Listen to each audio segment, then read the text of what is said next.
Hello, everybody. This is John Lowe, CEO of AppGuard. Welcome to the Real Insider Threat webinar. We have multiple people still signing in. We're going to get started in about 30 seconds. Thanks for your patience. For those of you who jumped on the call right at 2, give us another 30 seconds. Thank you.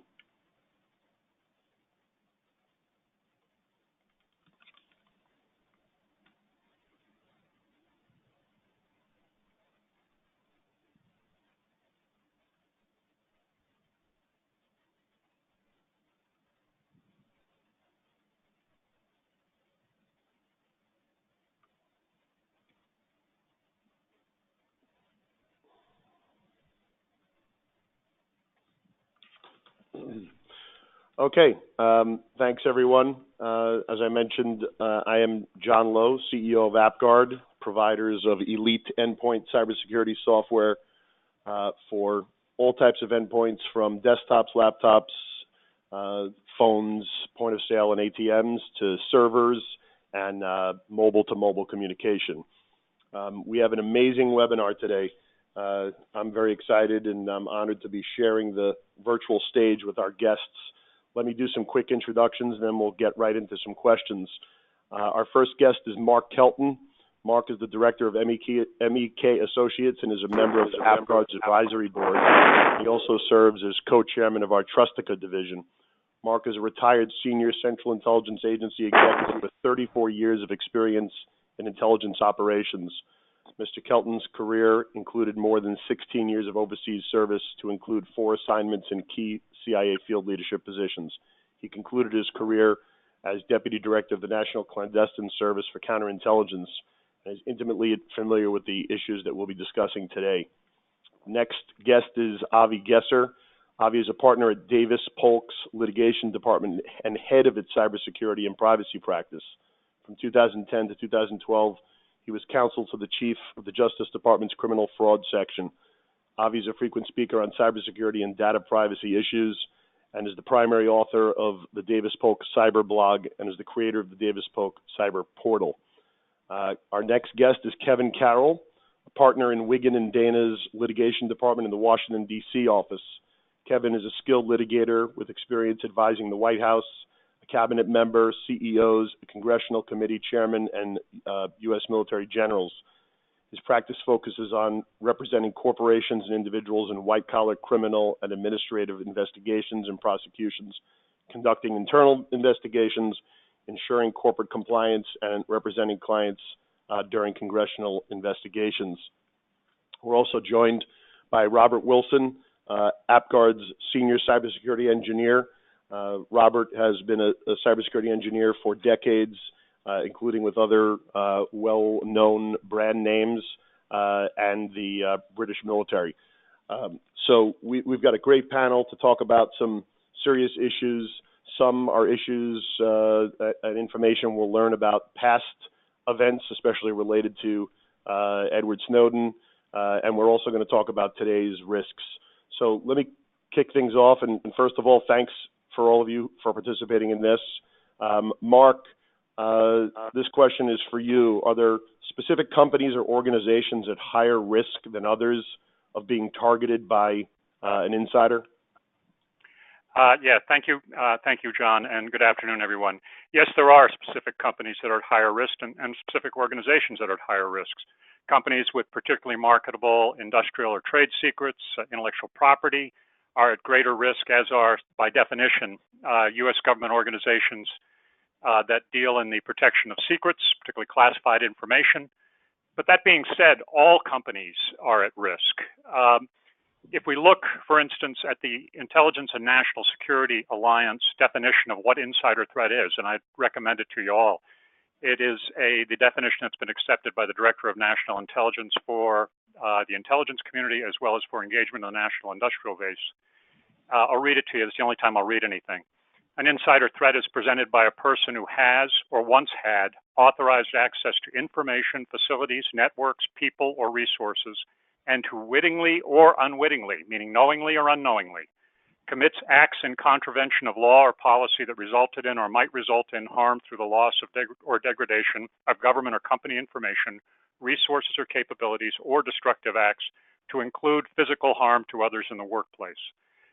We can talk in more depth about how we scale those risks, whether we're talking about witting insider threats and unwitting, but I would say right at the outset, unwitting insider threats present the vast majority of insider threat problems.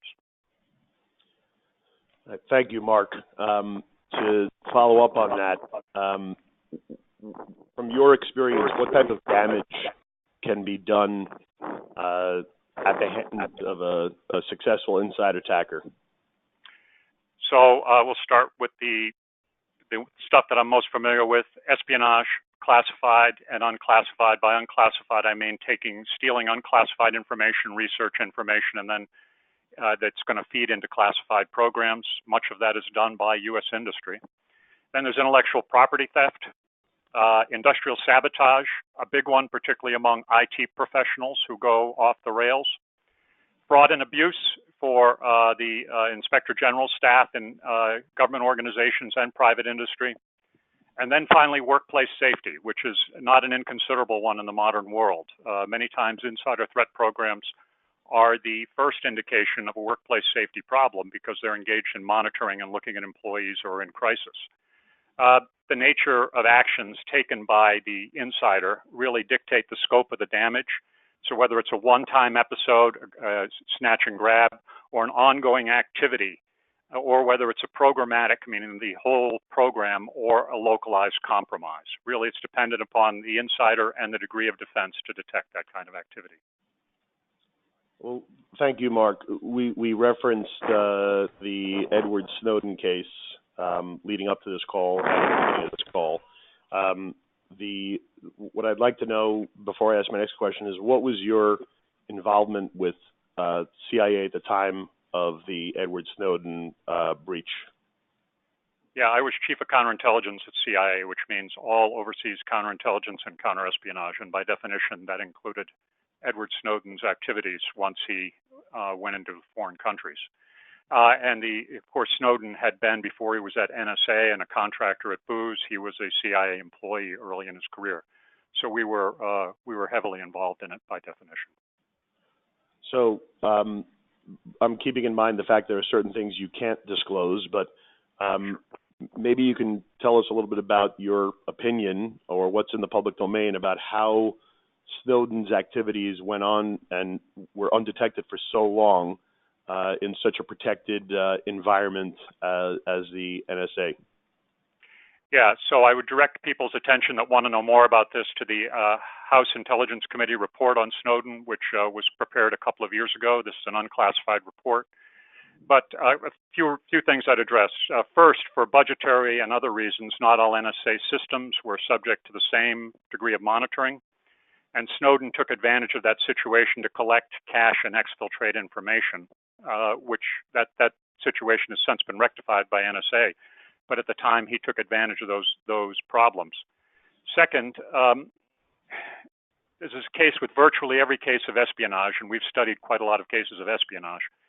After the fact, Snowden's fellow employees noted that they had seen things in his behavior that indicated to them that there was some sort of problem, but they were afraid to come forward to the company, to the agency at that time, for fear of being seen as alarmist or endangering the man's career. The government employees are human beings, even those in the classified arena. And after the fact, many people, and I've been involved in many espionage cases actually, but after the fact, many people look back and say, I should have done something, and they didn't. And finally, the final factor I'd address is Snowden's radicalization, and online radicalization, and became effectively a cyber jihadi. He went from being a person who advocated the protection of classified information to someone who became a very vocal advocate for the free flow of all information. And that only became clear when investigators looked back at him in hindsight, because most of that was in his online persona, which was not evident to government personnel at the time. What the government has sought to do since then is something called continuous evaluation, which looks at employees holistically, not only what they're doing on agency, or in this, if we're looking at a company system, but what they're doing outside of the workplace. That involves a number of legal questions, of course, but it essentially takes advantage of unclassified or open source information, court records and the like, to see if someone's in crisis. And that actually is a good lead into some other questions we're going to ask a little bit later in this call about what private enterprises can and cannot do, or should not do. I have some more questions. Some of these came in from people prior to the call, so I'm going to share them with you. So, did you believe that Edward Snowden had any alternative ways he could have brought his complaints or gripes to light rather than fleeing to an adversary's country and sharing the data? Yes, he did. And the thing is that Snowden has lied, and those that apologize for Snowden have lied about this since his departure. In fact, he took advantage of none of the avenues that he had open to him to complain about his alleged concerns.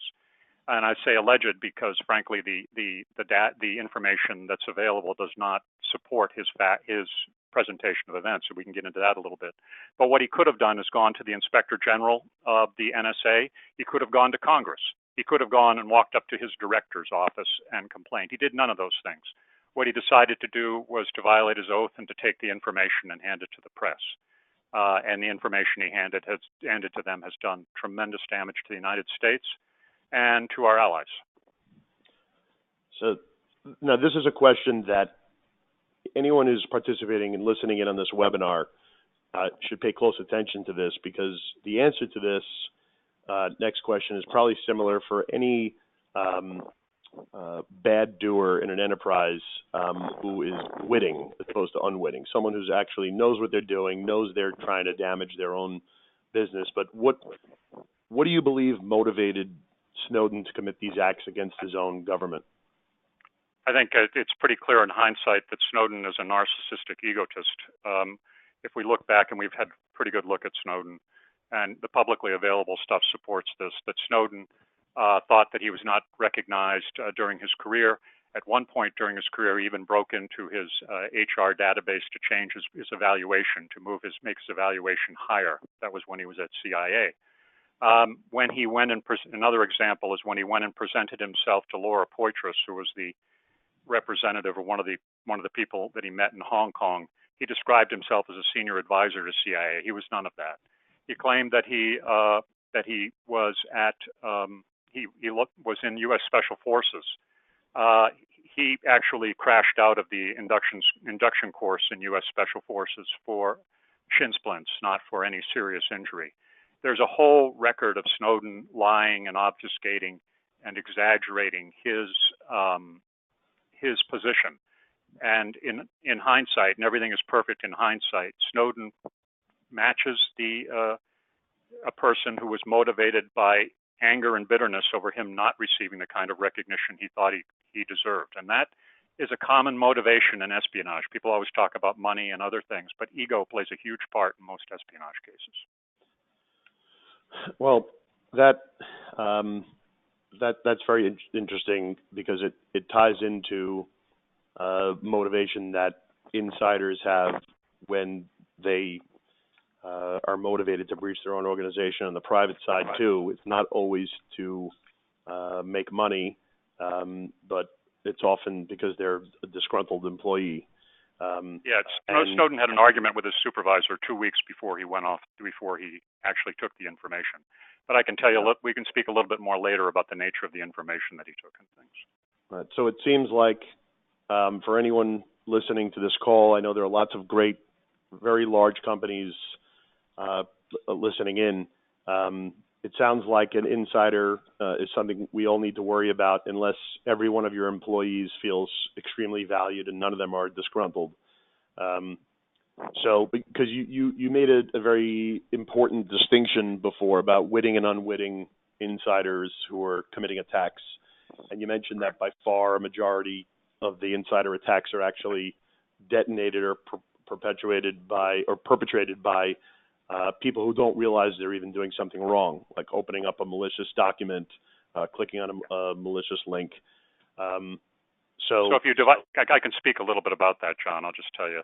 So if you looked at the different kinds of insider threat, you can categorize them this way. I guess is the way I categorize them. There's the malicious insider. That's someone who deliberately exploits his access to information to harm an organization or to harm fellow employees or for professional gain. That would encompass espionage, Snowden, or leaking. Snowden was a leaker. He would fall in that category. There's the opportunist who steals data for his own gain, often on leaving a company or organization.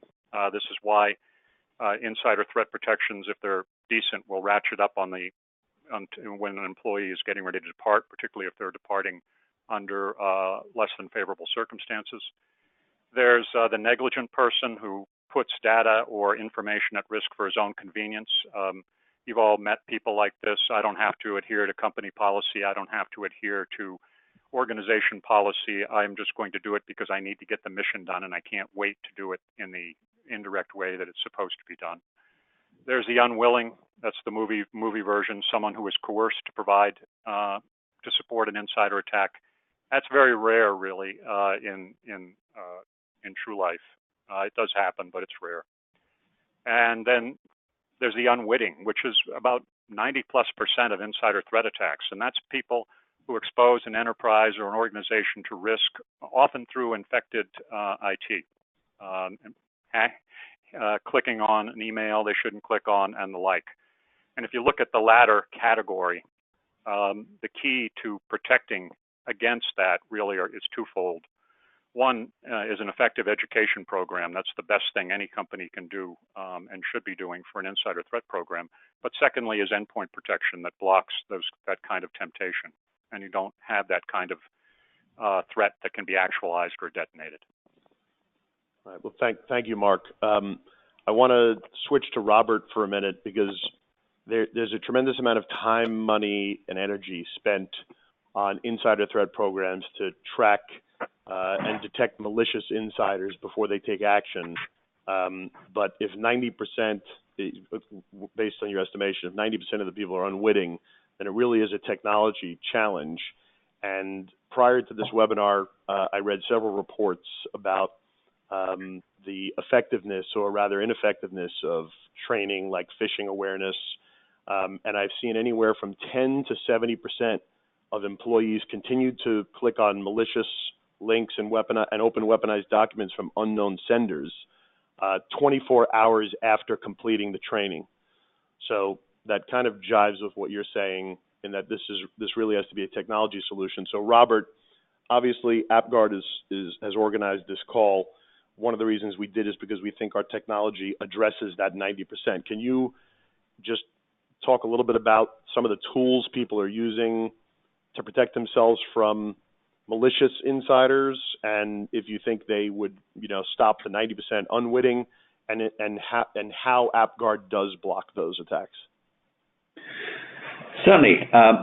So a lot of the tools out there that people are using include data loss prevention and extrusion prevention systems, and all these systems are designed to look at databases and where data is at rest in order to stop people siphoning out too much. The problem is that if you've got someone who's really determined, and I'm sure Mark can back us up on this one, is you can sniff the network and see the traffic traveling across the network, or better yet, you just take your cell phone and take a picture of whatever's on your screen. You're never going to be able to stop that walking out the door. The other problem that everybody's up against is all these DLP systems are costly and complicated to implement. So you're fighting an uphill battle with them, because as your data changes in its scope, you have to keep the fence around it. So for the unwitting, which, as we just said, is 90% of the problem out there, the reason that people click on these emails right after the training is because this is part of their job. If I'm in accounts receivable and someone sends me an invoice in PDF format, I've got to open it. That's my job. I open invoices and I pay them. The same goes if I'm in HR and I'm getting a resume in some sort of format, be it Word or PDF. My job is to open it and evaluate it and pass it on to the hiring manager. So unwittingly, I'm clicking on that. And that doesn't even count things like watering holes whereby a website got compromised and you just go there and you're you're owned by whatever software is on there. So what AppGuard does, which is going to help you, is it's very lightweight. It just sits on the endpoint at the process level and makes a simple determination of if this is some application or process that's trying to launch from the user space, and by that I mean either the memory that you just some program that you just unwittingly downloaded, or inside of some spreadsheet or other, it will not be allowed to execute. You'll still be allowed to look at the spreadsheet, but the application will not be able to make modifications to the registry or system areas, so it won't be persistent and it won't be able to conduct the rest of its operations. So in effect, AppGuard is protecting the enterprises from themselves and protecting unwitting employees from accidentally becoming the cause or being part of a major breach. Correct, right. We stop it at the root. We're not using any signatures or IOCs because the whole idea of this stuff with Microsoft and their patching, right? 0 days are out there. The idea of a 0 day is nobody's seen it before. You can't predict the unpredictable. So therefore, you're always going to be caught out and trying to play catch up. So what this does is it blocks it based on those simple set of rules. So it's lightweight and at very high speed. So it does not impact user experience. Thank you. And some of you on the call I know will be at our AppGuard CISO Summit in Miami, where we'll be doing a full day of hacking against AppGuard and pen testing. So you'll get to see exactly what we're talking about. And for those of you who are not attending, you can request a video recording of some of that pen testing.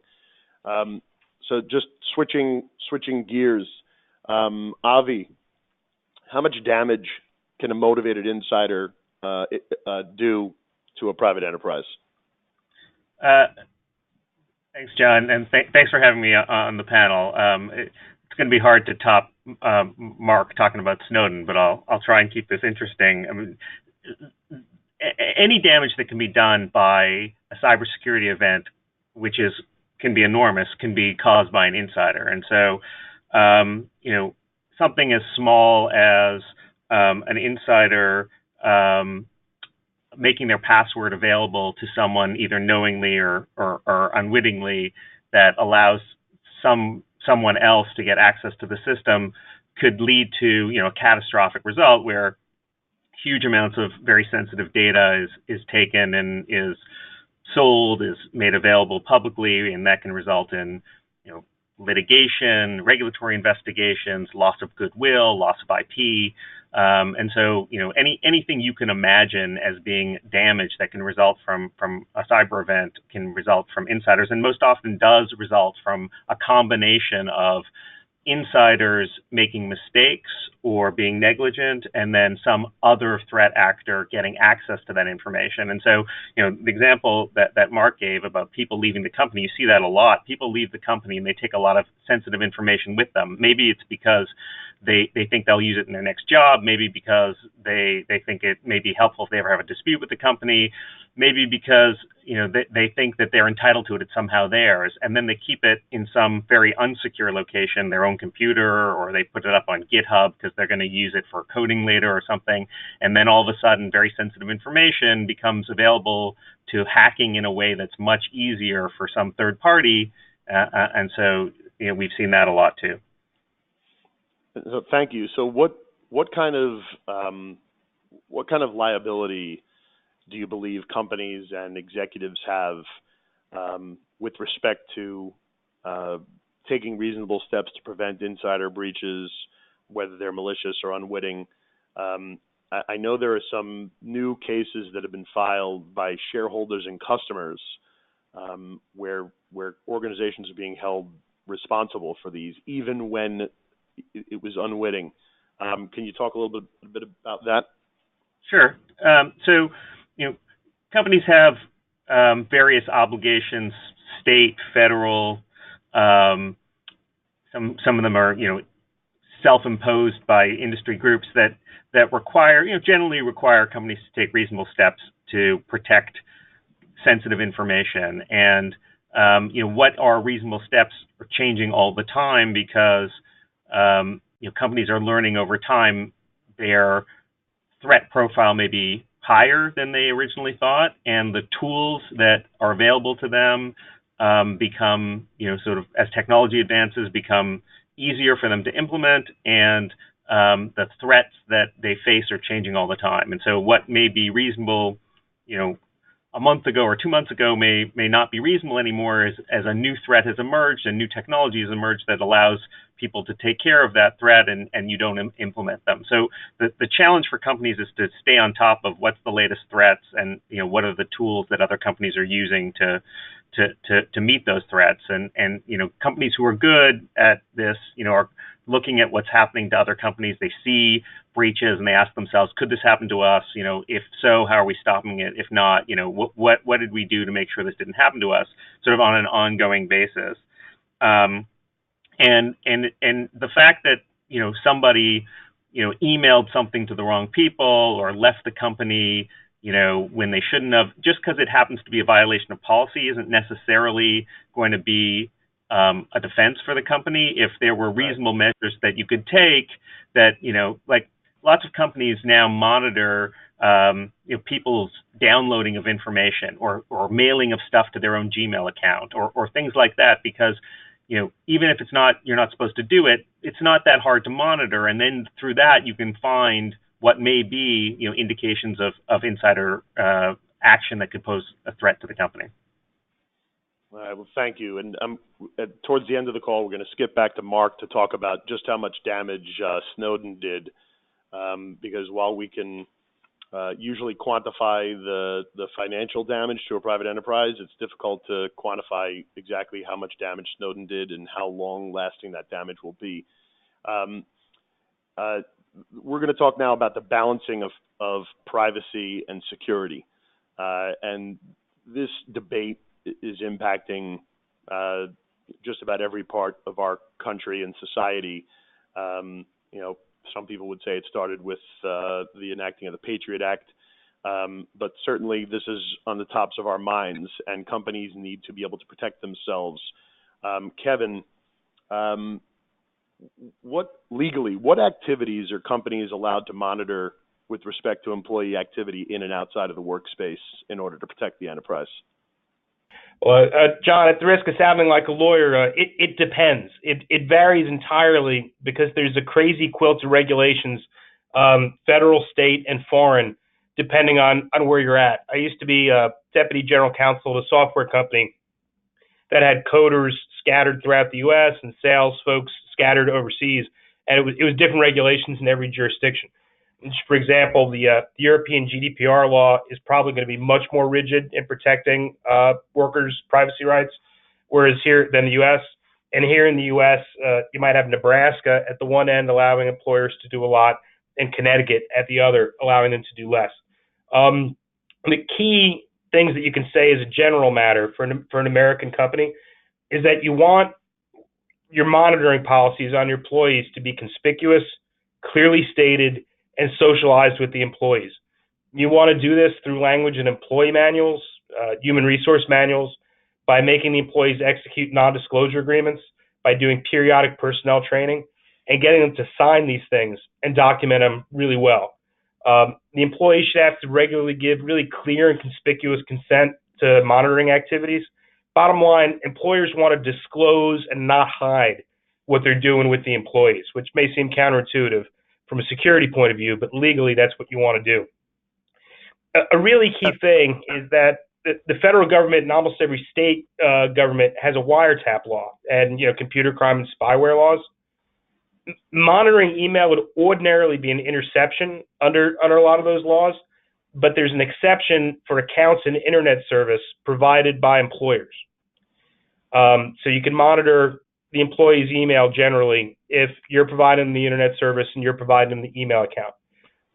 It gets thornier if you're trying to monitor personal email from work computers. Like I got a laptop in front of me right now, issued me by the law firm. Of course, I have my work email open, and I got a Hotmail window and a Facebook window. One thing that's usually gets employers in trouble is using keystroke loggers to try to determine private email addressers and usernames and then reverse engineer them. That's generally a no-no. Regulations are usually looser for email metadata. And regardless of what jurisdiction You're probably not going to be able to monitor employees' conversations with in-house or especially external lawyers or with doctors. Employers can conduct background investigations and continuous monitoring. They can obtain and use credit reports, but when they do, there's really stringent regulations under the Fair Credit Reporting Act and Fair and Accurate Credit Reporting Act as to what you can do. The employers are generally on the strongest ground when they're talking about financial crimes or bad credit in relation to somebody holding a job that involves money or supervising people that handle money. Increasingly, the legal trend is to make it harder to use criminal background generally or bad credit generally to bar people from a broader range of jobs. And there's really stringent notice requirements in any case. Social media. Go ahead, John. I'm sorry, Kevin. Have you ever seen any situations where employees have desired to opt out of those types of monitoring policies and have been subsequently terminated as a result and are seeking some type of protection under the law? Now, sure. And the way employees can functionally opt out is I can choose not to access my Hotmail during work hours at the office and from my work computer. And my employer would be on much shakier ground if they somehow wanted to access my Hotmail from my creaky old desktop computer that's in the basement of my house, at midnight. So you can, as a practical matter, opt out that way. But you're opting in really once you use the device that they gave you and the email that they gave you. It gets a little bit more complex now, where like my law firm has, as far as the phone is concerned, the bring your own device, and they'll just put the law firm email on the bring your own device. I think, as far as getting terminated for opting out, sometimes these things are addressed in union collective bargaining agreements, so there might be something specific there. There could be civil service regulations, depending on what jobs that you have. Anything could also be addressed up front in a negotiated employment contract, but I think you'd agree most employers would be leery of prospective employees who are asking for more than the standard legal protections. It would beg the question of why. I mean, in the private sector, most people are going to be at will employees, and I think opting out of a reasonable, broadly applicable policy that met the applicable state laws, might be a reason somebody might not receive a job offer. Thanks, and you have considerable experience both in and out of government. What are the differences, the primary differences of what employees can expect as far as privacy inside and outside the government? Are there agencies or organizations that have unique rights, allowing them greater flexibility for monitoring? And do people in the private sector, should they or can they expect to have greater rights of privacy? It's a great question, John. And like Mark, I'm a former CIA officer, and the things that I had to agree to before signing on there were extreme, right? Medical, psychological exams, full scope, sex, drugs, enroll polygraphs, significant recurring background checks and financial disclosures, and they could even put you in an extreme case under physical surveillance. Civilians working government contracts, might be subject to some of those as well. If you're a Booz Allen Hamilton contractor working for NSA, you might be asked to take a polygraph. Some professionals for stuff, civilian professionals for stuff just specific to their job are going to be subject to more monitoring. Like the DEA monitors doctors that writes prescriptions, and the FAA makes pilots take flight physicals. And some industries, like especially financial, for example, the financial security sectors are just heavily regulated as a price of doing business. Usually, I would say private citizens working for private employers, aren't going to be subject to those sorts of super intrusive monitoring systems. But again, most people, if they're not unionized, if they're not civil service, might be at will employees. So if they're not willing to consent to those, they might not get the job. Thank you. Avi, have you seen any cases or been on handled any claims or defended against claims by employees believing that their privacy rights were violated when they actually didn't have any, or when they did have those? Yeah, the place we've seen this come up a lot recently is when people have company communications on their personal apps on their phone. So somebody has work communications or work-related communications on WhatsApp or some other chat that isn't captured through the company servers, and the company, for whatever reason, whether it's an insider trading investigation, whether they think that that somebody's been exchanging company secrets in a way they shouldn't have been, want access to the phone, and the person says, "No, I'm not giving you access to my phone," right? And those are tricky situations, and it really depends on the company's policies. If the company has a very clear policy that says, you should only use, company-approved apps for communications, and if you use a non-company app for communications that are work-related, on a phone that's got company information on it, you consent, you have no expectation of privacy, and you consent that we will be able to have access to it. It depends on what the policy is, but in those circumstances, someone refusing to give over the phone, if it's a clear violation of policy, or if there's a good indication that they violate policy and using the apps that are aren't going through the company system, right? That can be a grounds for termination.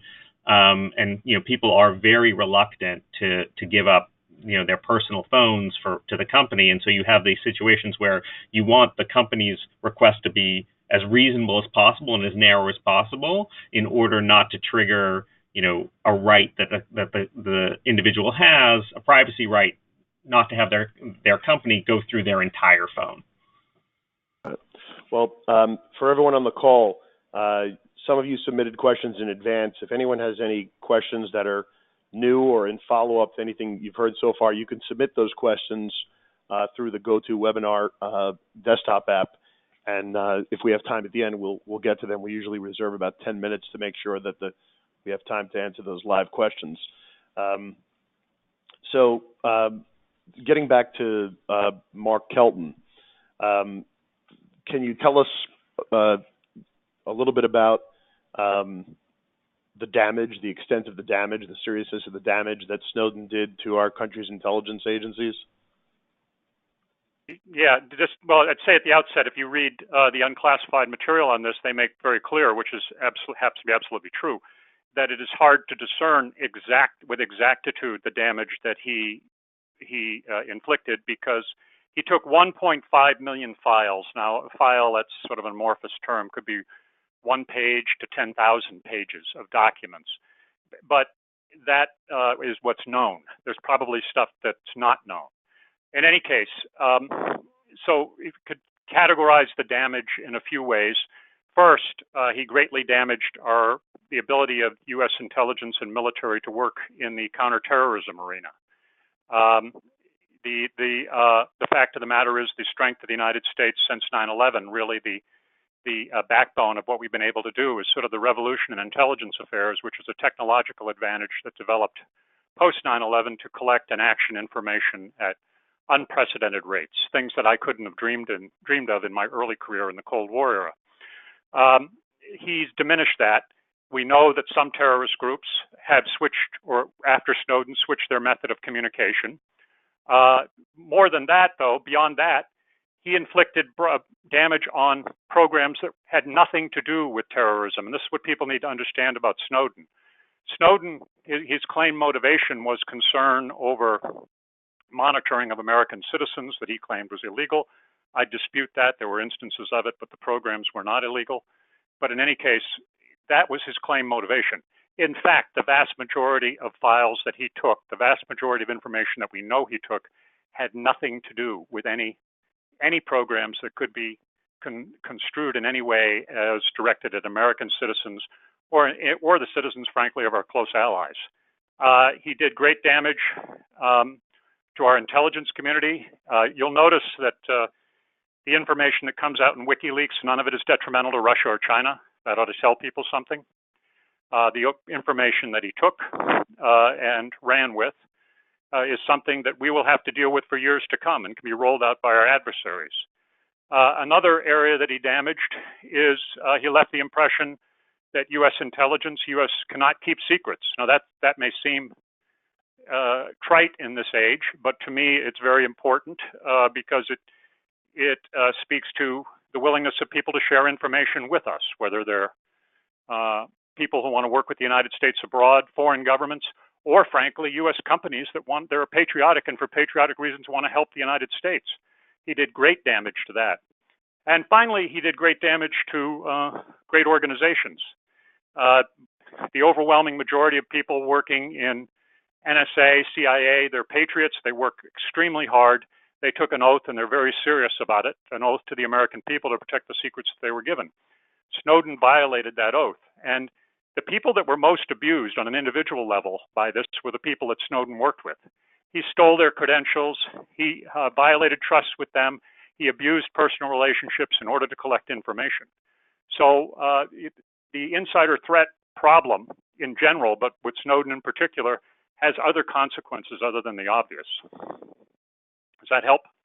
Yeah. Yep. I think I think it's obvious. One other thing I'd say about Snowden, that he makes a claim, and this one particularly is grating. He makes a claim that he was motivated to do all this, and it speaks to motivation, which I didn't get to earlier. When Director Clapper testified before Congress and misspoke about collection against U.S. citizens, he claims that that was his motivation for starting what he was doing. In fact, we know that he was collecting information and caching it 8 months before that. So he was planning to harm the United States well before that. Very disappointing and disgusting. Kevin and Avi, perhaps you can share anecdotes in one of two different categories. One would be the highest level of damage that you've seen done to an enterprise where it may not be generally known. And the other question I have is, have you seen any cases where IT executives or CISOs have had liability or claims made against them personally because of their duties, whether it be to failure to prevent a breach or an invasion of privacy? I think we're entering an age when the IT departments are going to need to have a direct and open line with general counsel, because just because something's effective at keeping an eye on employees doesn't mean that you're not violating some expectation of privacy. So those are really the two big questions. Greatest examples of significant damage done by an insider and potential liability for IT executives. Avi, you can go first if you want. Sure.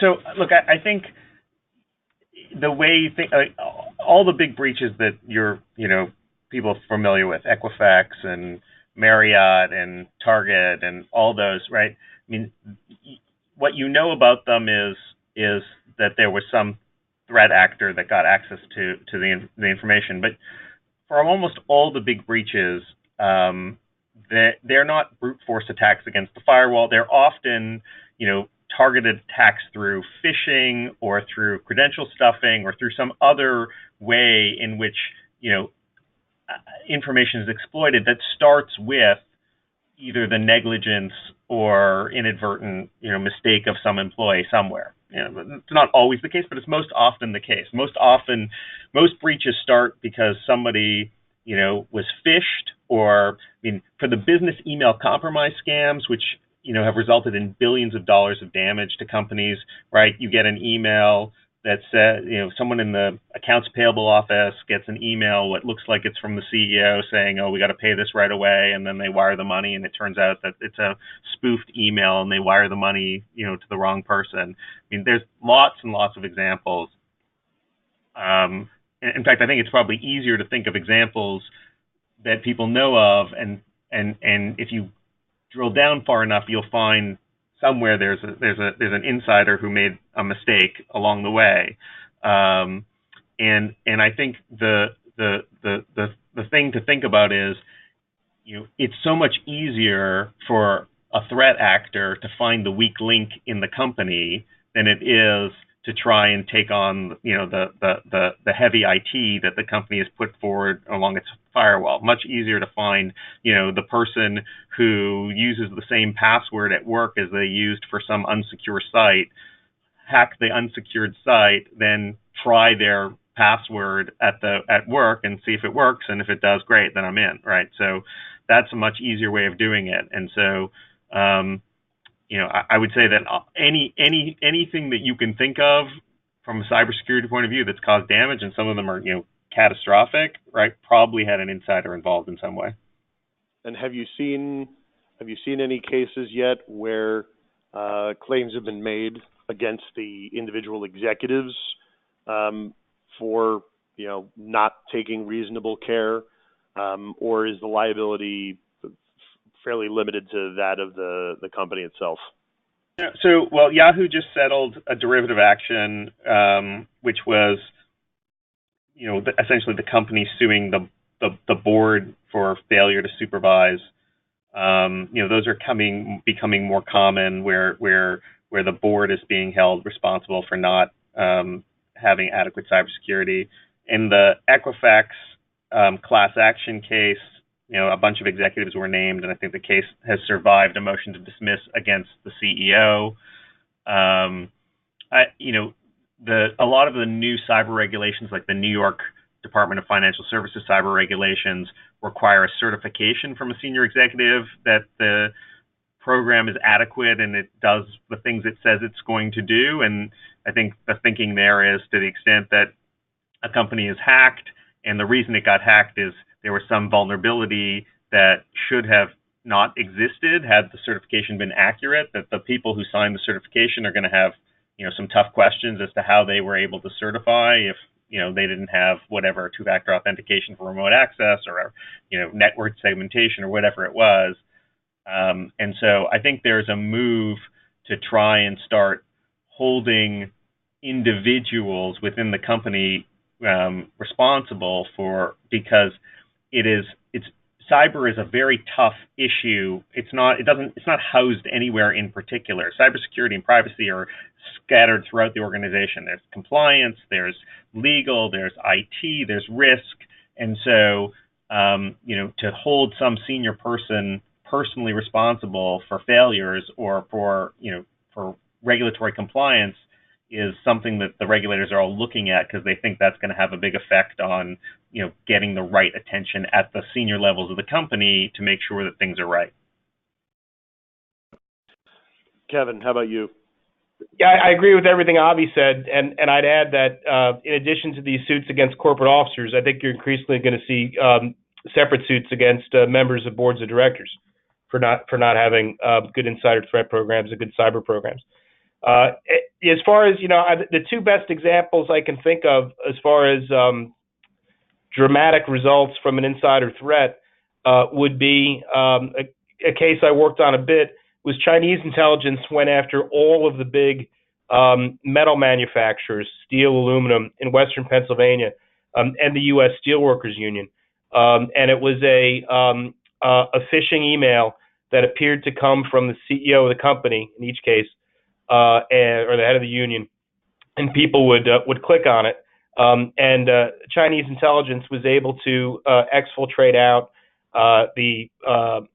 who the customers of all the steel companies were, how much their customers were ordering, what they were charging the customers, and the metallurgical properties of the steel and how they were made, things like that. And as far as dramatic effects, it moved the price of steel worldwide, and it also dramatically changed the amount of steel being imported, foreign steel being imported into the United States, because the Chinese were able to undersell the American companies with steel that was just as good for just a little bit less than it had been on offer. And the even more dramatic effects, because of some of the physical security stuff and SCADA control stuff that the Chinese intelligence guys were looking at, is you wonder if we're in a military confrontation with China if they'll just shut down the ability of America to produce domestic steel. And on a smaller scale, but it was really sad.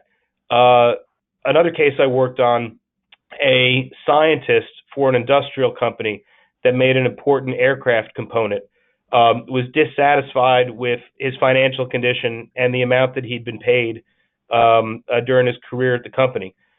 So he arranged to give some export-controlled technology to the Chinese. The company figured out what was going on.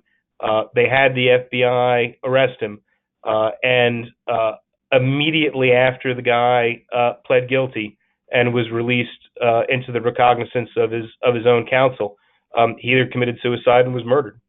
It's the only case I've been involved in where key witnesses ended up dead under suspicious circumstances.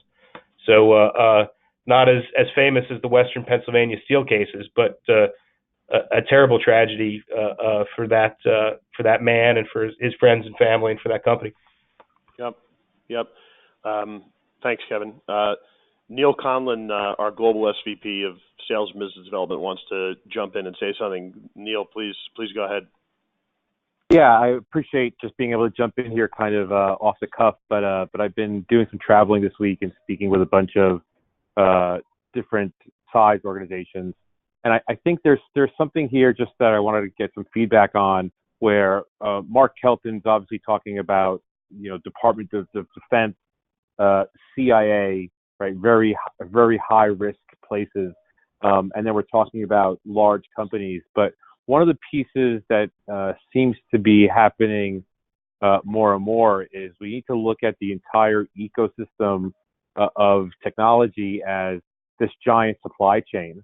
And I think on one of our other webinars, we talked a lot about, state nations, hacktivists, insider threats. Like this is no longer a place where the big company needs to be working on how do they keep away the next Edward Snowden, because I think everybody has to be aware that this goes on, because whether you're Pfizer and you're producing pharmaceuticals, or you're a doctor's office that is selling them or prescribing them, anybody who wants to get up through the supply chain as the enterprise gets more and more secure, the adversaries go lower and lower into the supply chain so they can work upstream. So I wanted to get feedback maybe from either Avi or even from Mark about the impacts of just, the supply chain infrastructure and how low in the ecosystem some of these things are happening on a smaller scale that have such large implications. Yeah, I can comment. I can comment a little bit on that, particularly with regard to China. Let's just take China as an example. So the United States, the CIA, the DoD, they execute national security. National security in the United States is built by every company and industry and research institute in the country. They're the people that provide the wherewithal, the technology, the knowledge. If you are a state actor, I'm taking China in this instance. And by the way, there's a fundamental asymmetry between U.S. intelligence and other intelligence agencies in the fact that the U.S. intelligence has no mandate to collect industrial secrets from other countries. Virtually every other intelligence agency in the world has such a mandate, and China is the biggest actor in that. So if you're the Chinese and you're targeting the United States and you want to find out, let's just take steel for the previous example. You want to find out about tempered steel that's going in armored fighting vehicles and the like, and there are classified programs. Those programs are hard to access. You'll access them if you can, but they're protected. So you go down into the research institutes, to the companies that are providing material, to the companies that are doing research that are less well protected. And if their cyber defenses are good, then you'll try to recruit people. The Chinese, in particular, are mounting a relentless attack against the United States. They're not alone, but they're the most clear example at present. People just look back over the last 6 months, the numbers of people that have been arrested for espionage for China: Apple engineers, GE engineers, GE Aviation, U.S. government employees. And this is a problem that the United States is turning its attention to. But you're exactly right. that the supply chain, if you're from an information acquisition point of view, you don't want to go against the most hardened target. You go at targets that are less hardened, that feed into it. So unclassified material that feeds into classified material. And that's why. Thank you, Mark. We're coming up on the top of the hour. I just want to say a couple of quick things as we close. AppGuard stands behind its claims of having the strongest and most effective endpoint security. Anyone on this call who has any questions about AppGuard and what we do for endpoints and servers and mobile-to-mobile communication, please do get in touch with us. We will go head-to-head with any other provider. And as you can see, we have a great panel of experts. Not only do I want to thank them, I want to encourage anybody who's on this call who has any questions, especially any legal questions, as they pertain to your enterprise or that you might have individually, your own legal concerns. You can see the names and firm identifications of everybody on the call. If you would like a referral to them, we're happy to provide you their contact information, but they're easy enough to find. We believe in publishing the most elite security software. We also believe in bringing the most elite and educated and authoritative people on these calls. So you can count on all these great people for great advice. And I thank you all. I also thank Michael Manzo and special counsel for helping put this together. And of course, our great marketing department. Thanks everybody for sharing your time. And thank you so much to all the experts who shared their experiences and opinions with all of the callers today. Have a nice day, everybody. Thanks, John. Thank you.